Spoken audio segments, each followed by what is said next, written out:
The sound of my brother's hand striking my 6-year-old son's face echoed through the dining room, instantly silencing the Christmas music. My sweet boy burst into tears, clutching his reddened cheek, while my brother sneered, "He's an unruly child who needed to be taught a lesson." To my absolute horror, the rest of my family didn't defend my son. They actually clapped and laughed along, nodding in agreement. They thought they had successfully humiliated us. But then, the heavy silence was broken by the sound of a chair scraping back.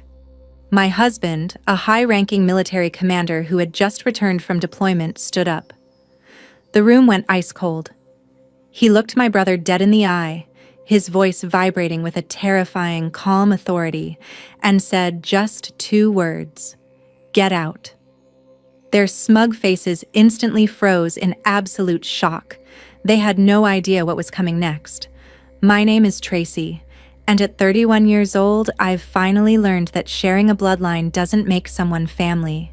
For years, I allowed myself to be the invisible daughter, overshadowed by my older brother, Julian. Julian was the golden child, a man whose staggering arrogance was constantly fueled by our entitled parents. They praised his every move while treating my life choices as mere afterthoughts. The biggest disappointment for them was my marriage to Marcus. Marcus didn't come from generational wealth or corporate titles. He was a dedicated, high-ranking military commander. Because his duty frequently called him overseas, my family viewed his absences as a sign of weakness, openly mocking our relationship. For months, I had been practically raising our 6-year-old son Leo on my own, while Marcus was deployed on a grueling, high-stakes mission. But this Christmas was supposed to be different. Marcus had just returned home from deployment just 2 days prior, exhausted but desperate to make up for lost time with Leo. My parents had demanded our presence at their mandatory, hyper-formal Christmas dinner at their upscale estate, an environment designed solely to showcase their wealth and Julian's latest achievements. As we walked through their heavy front doors, Leo tightly holding his father's hand, I felt a familiar, cold dread settle in my stomach. I knew my family would try to find a way to humble us, but I never could have predicted the sheer cruelty they were prepared to unleash. The tension in the dining room was thick enough to cut with a knife. As we settled into the velvet-cushioned chairs around my parents' grand mahogany table, the passive-aggressive jabs started before the food was even served. My mother looked at Marcus with a thin, artificial smile and remarked how difficult it must be to live a life so entirely dictated by government schedules, implying he was little more than a public servant. Julian chimed in right on cue, swirling his expensive wine and loudly boasting about his company's record-breaking quarterly profits, making sure to contrast his corporate success with Marcus's modest military salary. Leo sat quietly between Marcus and me, his little eyes darting nervously between the adults. He was a sweet, perceptive boy, and I could tell the heavy atmosphere was making him anxious. He kept reaching out to touch his father's sleeve, just to reassure himself that Marcus was actually there after so many months away. When the main course was served, Leo excitedly leaned forward to show Marcus a small drawing he had tucked into his pocket. In his eager movement, his elbow brushed against his crystal water glass. It tipped over, sending a small wave of water cascading directly across the table and straight into Julian's lap, soaking his designer jacket. Julian leaped out of his chair, his face instantly contorting with an unbridled, explosive rage that broke the last boundary of family civility. Before anyone could even react to the spilled water, Julian lunged forward. The sound of his hand striking my 6-year-old son's face echoed through the dining room, instantly silencing the festive Christmas music playing in the background. My sweet boy burst into tears, clutching his reddened cheek in absolute terror and confusion. Julian stood over him, straightening his wet jacket with a sneer, and barked, "He's an unruly child who needed to be taught a lesson. If you won't discipline him, Tracy, I will." A suffocating shock gripped me, and for a fraction of a second, I expected my parents to voice their outrage. Instead, the most horrifying betrayal unfolded right before my eyes. My mother chuckled, shaking her head, while my father actually clapped his hands together in approval. Within seconds, the extended family members joined in, laughing along and nodding in agreement. "Good for you, Julian," my aunt chimed in, while my mother added that a little old-school discipline was exactly what Leo needed since my parenting was clearly too soft. They sat there smiling, completely amused by the humiliation of a 6-year-old child whose father had just spent months defending their very freedom. They thought they were completely untouchable in their wealthy bubble, totally blind to the immediate shift in the room's atmosphere. They were so busy congratulating Julian on his cruelty that they completely missed the dangerous, dark look that washed over my husband's face. The smug laughter filled the air, completely masking the fact that they had just crossed a line from which there was absolutely no turning back. The cruel laughter was abruptly cut short by the heavy, deliberate sound of a chair scraping back against the hardwood floor.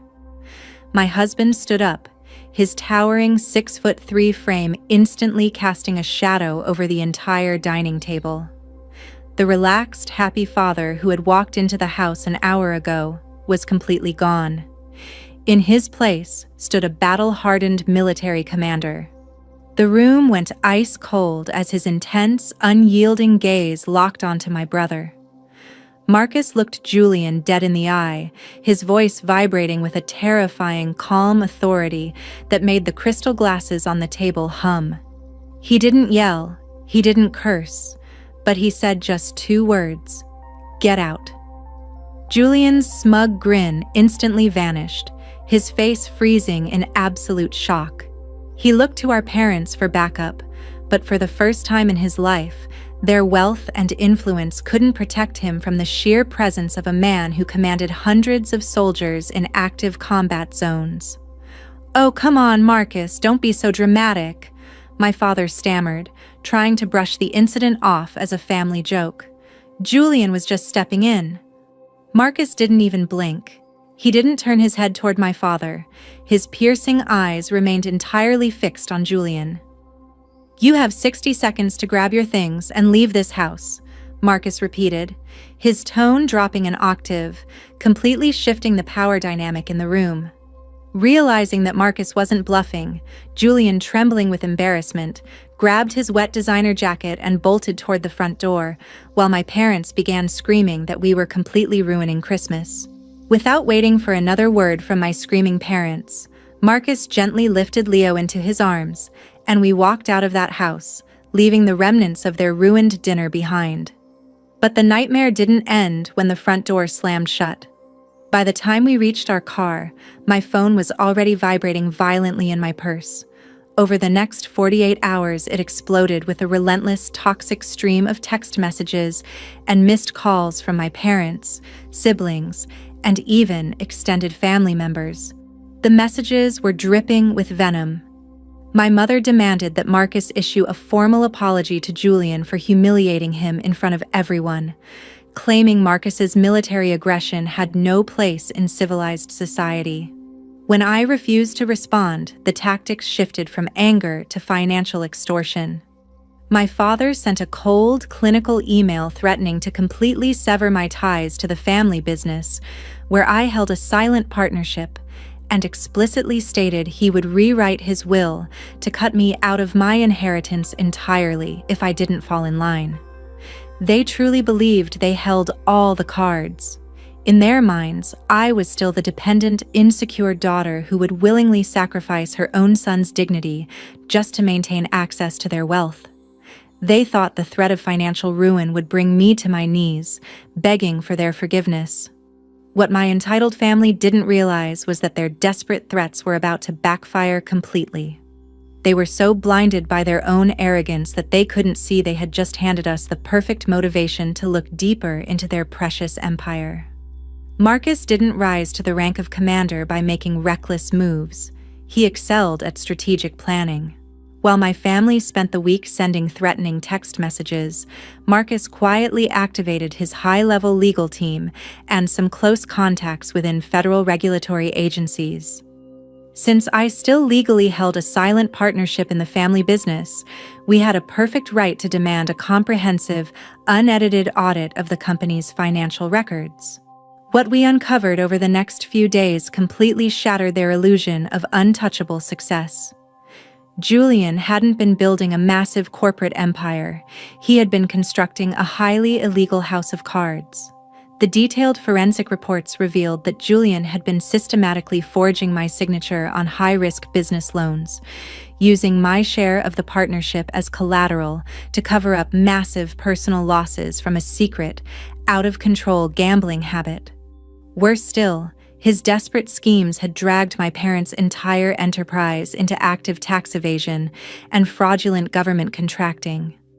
They had been intentionally cooking the books for years, fully confident that their social standing and expensive lawyers would protect them from ever facing any real consequences.